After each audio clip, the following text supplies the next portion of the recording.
Guys, today mag-boil tayo ng corn coconut soup. Ayan, nag-start na ako. Nag-boil na yung tubig, nilagay ko yung corn at saka yung carrots. At saka ito yung coconut, saka yung meat, at saka mayroon siyang almond seeds.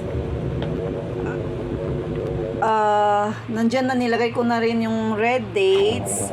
Tsaka ayan, yung luya at saka yung lemon, dry lemon skin para pang tanggal ng para mas masarap daw siya.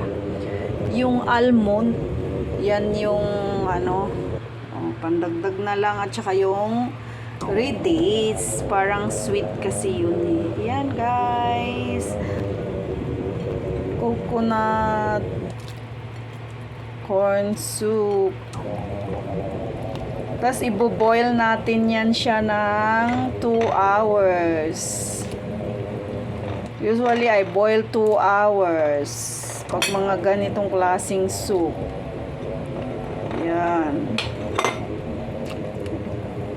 Tapos makakagawa ka pa ng ibang gawain nila. I-boil mo lang yan siya, yaan mo lang siya, mahina yung apoy.